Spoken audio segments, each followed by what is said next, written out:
Welcome back to Erling, my good man. How are you? Take a seat. Just quick question.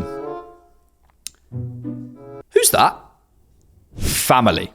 A word that will mean many different things to many different people. In my life, primarily, it means my two sisters and my mum. My mum, who thinks he's called Mikel Arteta. But families come in all forms. And I'm very grateful too for my Arsenal family, you guys included. For a club with a global outreach and fan base that attracts international sponsorship deals, players and TV deals, existing in one of the most globalized and diverse cities in the world, I think it's pretty amazing that Arsenal still manages to capture that family feeling, at least for me. Last week at the Chelsea game, a guy in front of me, probably in his 70s, asked me for the Tottenham score. And after delighting and telling him they were losing, we got chatting. He was such a nice guy. We're talking about this and that, Chelsea being crybabies, what he thought of Arteta, who we should sign, and so on. And then he told me how he became a fan.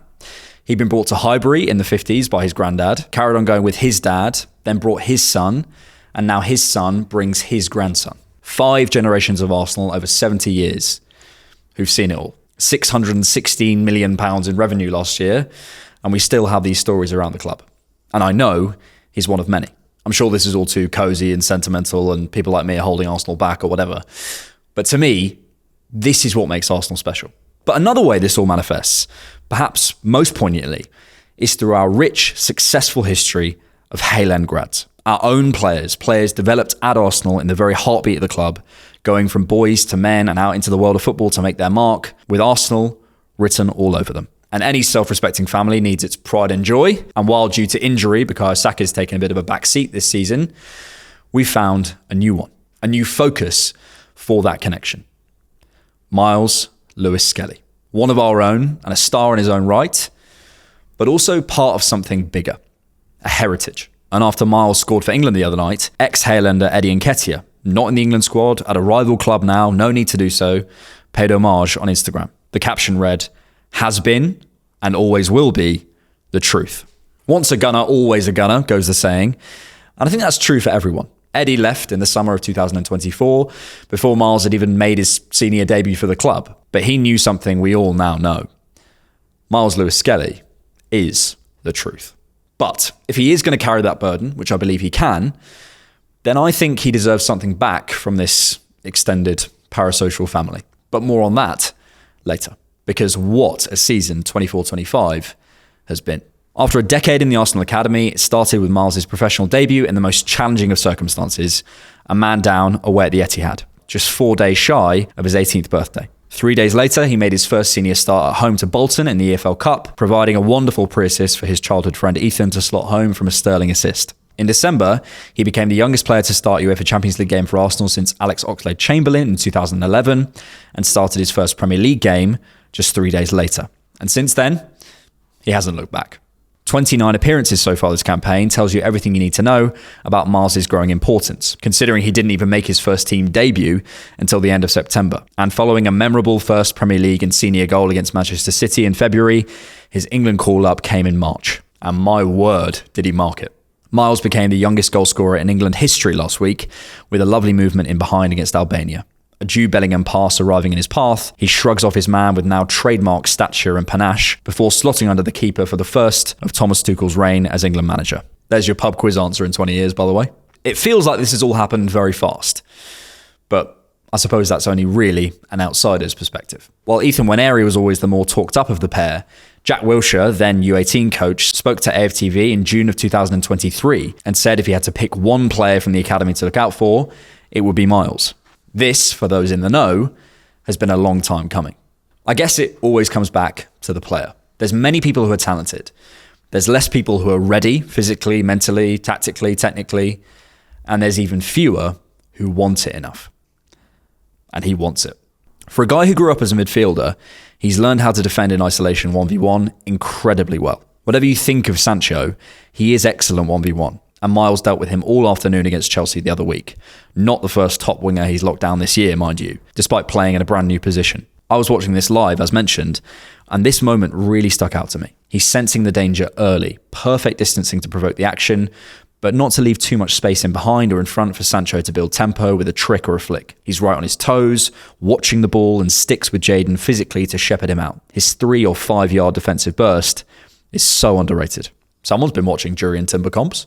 Something I love about Myles, which you don't actually see on many players, is how he stabilizes himself so well to receive the ball with his arms. He's great receiving inside, as we know, but other players who receive well in here can find themselves a bit too upright because the defender gets under them first, but almost never Myles, because his arms get there as well as his body. He gets down almost into the ground to shield the ball with his back, but he's strong-arming you too, to balance himself, to shrug off the defender, to push himself off you and go around you.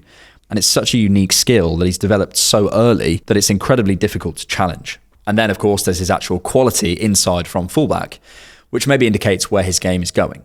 Because of his quality to receive in here consistently, as well as the clear trust he has from teammates to take it and do something when he gets in there, he can open up pictures that you just never see in other game states, especially for this Arsenal team. I mean, when would you see this game picture in our normal Arsenal horseshoe build-up? Myles is a game breaker. One prediction for now is he's going to be part of the solution in breaking down those compact physical mid-blocks that we always talk about. If we stick with the 8 we currently have, who aren't amazing at receiving inside the block, then the fullbacks are going to have to grow in even more importance in breaking and moving things around in those compact spaces. But in all of this, he never loses sight of his defensive responsibility. Myles has a 75% ground duel success rate, the best of any Premier League fullback, which is impressive enough on its own. But one of the things I'm hot on at the minute, as I await Arsenal actually developing the ability to transition and turn high turnovers into shots, is the game of who reacts first when the ball breaks. Bryan Mbeumo is a perfect example of this going forward. Always the first responder when the ball breaks in the midfield if you watch him, which is partly why he scores so many on the transition. But Myles, maybe without that top long distance pace, has that front-footed quality, but going backwards.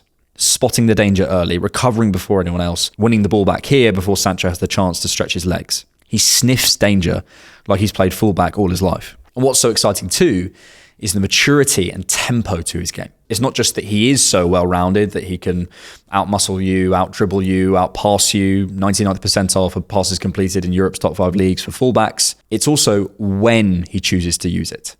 He has the picture, if you want to call it that. In the first stages of the game against Albania for England last week, he's actually having a lot of touches. But, and maybe you could attribute this to nerves, but I don't think it is, he just keeps it very simple for about 10 minutes, first 7 or 8 actions. He's not putting much adventure on the ball at all. Rice mentioned in his post-match that they expected Albania to press higher. So what I think Myles was doing was waiting for that commitment from the number 9. Every time the ball comes over to him, he has a look, he waits, he might rotate out wide, but he's happy to just recycle until the moment comes, and eventually the moment does come, after about 10 minutes. Myles spots his moment, he drives inside, breaks up that space on the left, which Bellingham and Rashford drop into. Albania can't recover quick enough, and with a better ball from Rashford, oh look, new environment, and he looks better, who knew? Bellingham should score. That patience, waiting for the right moment, that's the maturity he shows at Arsenal and can show for England. He's not trying to change the world with every single action. With his level of quality combined with a developing game IQ, it's easy to see why Tuchel picked an 18-year-old to be the primary tactical key in the second half of the England game. No, it isn't easy. It's absolutely crazy when you deep that. An 18-year-old, on his debut, was the New England manager's tactical plan. Just mark that in your mind. I know you're sat there watching a YouTube video and this can all just wash over you, but just take a moment and take that in. Is there a part of me that maybe wonders could he use the wide spaces a little bit more dynamically at times? Perhaps would I like to see a touch more creative passing when he goes forward? I'm nitpicking. In terms of his future, I don't think we should rush to bring him inside. Perhaps there's the right game for him here and there. But the reason he's so effective, in my view, is because he can choose when to go inside. He has a bit more freedom from fullback. And in these two systems, under Tuchel and Arteta, two coaches Rice has drawn parallels between in terms of how they set up their midfield. It's why I believe he'll thrive for both from fullback for now. From fullback, he can bring players with him and break space situationally, rather than having to be relied on to be in there at all times, possibly leaving him open to be man-marked by the double pivot. I'm not saying never put him in there, but when you have the intelligence, the versatility, the confidence, the bravery, the quality of this guy, at his age, without the weight of the world on him yet, maximum freedom, always. And on this, a story that I think can be cautionary for us all, but Myles specifically, is actually, ironically, another Hale End grads, Ainsley Maitland-Niles. Maitland-Niles made no secret of the fact that he wanted to be a central midfielder, and he pushed for a move away to achieve it, which never quite worked for him. Ainsley's best form for Arsenal came from fullback, in my view, again, because of the freedom it gave him and the athletic qualities he could show over the shoulder and going forward. And there's a real what-if storyline with Ainsley under Arteta for me. Myles, I think, is a level above him. But the lesson here is, if something's working, don't be in a rush to change it. Somehow, though, I can't see Myles throwing this away. The measure of a man, often, I find, is what those around him say about him. So I was more than delighted to hear what some non-Arsenal people had to say about Myles this week with England. Thomas Tuchel said it's normal to fall in love with him. Dan Burn said he is a lot older than 18 out on the pitch and had been great all week. England captain Harry Kane said he was unbelievable and that he was really proud of him. Rice, settling into a new role as a more senior player, which is making me feel like an uncle. We've simmed too far on career mode, lads. Has said he's tried to look after him the best he can. And that's great. But I think we also know what he's referring to, at least in part. A lot of you know me by now. If we stopped and addressed every single unfair, unjust, untrue thing about Arsenal players and Arsenal as a team in the media, we'd never leave the house. But sometimes we cross over into more serious topics, things more important than player wars and inaccurate narratives that don't really have any effect, in my view. And some of the responses, talking points, critiques around Myles Lewis-Skelly have crossed the line. This isn't just a few idiots on social media. We can't just hide our heads in the sand. This is the Premier League warning that players could face punishment for mocking celebrations in the wake of the City game, despite countless examples of it happening before Myles did it from Vardy, Mopé and more. This is the usage of the words arrogant and cocky for no apparent reason from prominent figures like Gianfranco Zola on Sky and Henry Winter on TalkSport. This is Jason Cundy on national radio insinuating Myles could get his legs broken for acting how he does. This is discussions about him across the football sphere, widely shared posts across many platforms, millions of views and agreements on X calling Myles punchable, saying he has main character syndrome, asking if he's pulling a gang sign. I don't want to patronise anyone here or tell anyone what to think, but if you're able to explain the discrepancy in how this teenager is being treated without mentioning racial bias, I'd love to hear how, because I can't. Now, a white guy from Bournemouth is not the person to be leading this conversation, so I'd encourage everyone to listen to the likes of the recent Football Vision podcast with Tayo Papula, hosted by Phil Costa, in order to have a more informed perspective about this sort of stuff. But in my view, it's very, very difficult to account for some of the things that have been said and done without going here.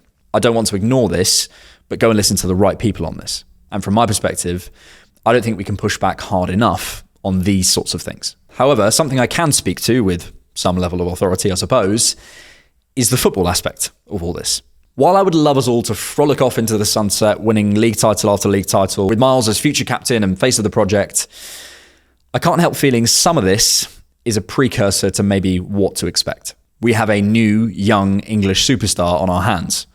Maybe more than one. And I remember that moment in All or Nothing episode 2, where Arteta talks about the English media, and it couldn't be more true, especially with young, talented English players. So what lessons can we learn? What can we do as a collective? No two players' careers are the same. So maybe, and I hope, none of the following applies to Myles. But I've seen this happen so many times, even as a relatively young fan. Young English player breaks through, great start, everything happens very quickly, everyone loves him. Then expectations change, we want more, there's maybe a period of bad form. You're a good player, but are you going to win as anything? He's past his peak by 23. You know the drill. Rashford, Shaw, Sancho, Wilshere, Lingard, Barkley, Walcott, Ravel Morrison. You could go further back, Gascoigne, Beckham, whoever. Right now it feels like it's maybe happening to Phil Foden a little bit. Sterling maybe had his period. Maddison maybe. It doesn't happen to every player to the fullest extent. There's always exceptions. But when you hit the highest level this young and get called the future of England and have your breakout season, unfortunately, one of the only ways you can go is down. I would love to believe Myles would be exempt from the player washing machine we've seen before, but I think for a player of his talent and profile, it would be a bit naive not to consider this. This hasn't been a season of many positives for Arsenal, so maybe in another world, everything wouldn't have happened so quickly. But it has. I don't sit here and think I can do much from a YouTube channel, but my call to the Arsenal fan base and the Arsenal family is please protect this guy. Stick with him through what I think are inevitable growing pains in the next few years. Stick by all of our players, of course, but especially these young guys who put their heart and soul into Arsenal Football Club since they could barely walk. These guys haven't done or seen this before, and they need our support more than others. At the stadium, on social media, in the pub, at work, at school, wherever you do your fanning, let's stick by him. Because as we know, others won't be so nice. Football, unfortunately, is becoming more tribal, I think, more atomized, possibly as a response to the more globalized game. So, adapt or die. I saw this from ESPN on X the other day, and I had to laugh. Who's better, prime Luke Shaw or current Myles Lewis-Skelly? This could be viewed on many levels. A harmless post you should just get over and not overthink. An abominable comparison that's a disgrace to the sport because insert player is clearly way better than insert player. Or just an interesting thought experiment to beard scratch and ponder over. But to me, it said something so much bigger. To an Arsenal fan, guys like Myles, in that weird parasocial way, feel a bit like extended family. But he is, on some level, also just engagement fodder for these media companies. So don't sweat the small stuff, sweat the right stuff. There is a victim in targeted harassment. Let's push back on that. But protecting our players can just look really simple. Ignoring things like that, which seek to profit off others' success, and supporting our players in whatever way we can as expectation grows. Because it will grow. Should we be tribal in football, look after our own, use that family feeling to protect our own? I wish we didn't have to. But I suspect this might be the only way to survive in an increasingly globalized game. And certainly to me, Arsenal gives us fallow ground to do so. Sorry to sound like the end of a Disney movie here, but families look out for one another. We need to break those intergenerational curses, so to speak, to come together and say, nah, not here. Of course he's confident. Why wouldn't he be confident? So let's keep it that way. When I was there last week with my mate in the West Stand, we gave Myles a massive cheer when the stadium announcer read out his name. I never caught the guy in front's name, but somehow it didn't matter. Families, as complicated as we know they can be, should look after their own. So let's do that, no matter what is on the horizon. Thanks so much for watching. If you like The Different Knock, you can support us on Patreon and get ad-free early access to each video for just £3 a month. Or for one-time support, you can buy us a coffee. Links are in the description.